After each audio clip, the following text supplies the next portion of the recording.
చేసిందో తనుజ అప్పుడు తన ఫ్లేర్ అప్ అయ్యి అప్పుడు హీట్ ఆఫ్ ది మూమెంట్లో అంది సార్. కెప్టెన్ అవ్వగానే కళ్ళు నెత్తికెక్కాయా, ఒకరు తలకెక్కిందా? తన అరుస్తుంటే నాకు ఇంకేం చెప్పాలో నాకు అక్కడ అర్థం కాలేదు. సరే మాట్లాడుకో పో పో అని నేను అన్నాను. మాట జారితే ఆట జారిపోతుంది.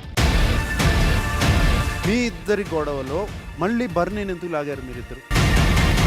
ఆయింట్మెంట్ పెట్టడానికి వచ్చినప్పుడు తను సడన్గా వచ్చేసి అప్పుడు కూడా అరిచేసి మాట్లాడేసి ఆయనకే లేనప్పుడు నేను కానీ ఏం చేస్తాను అది ఇది అని అరుచుకొని బయటికి వెళ్ళిపోయింది. సో ఆ సిచ్యువేషన్ క్యారీ ఫార్వర్డ్ చేసుకుని ఫ్లేర్ అప్ అయ్యావు. ఒక తప్పు చాలు, పాతాళానికి వెళ్ళిపోతావు. బిగ్ బాస్ 9 ఈ రోజు రాత్రి 9 గంటలకు.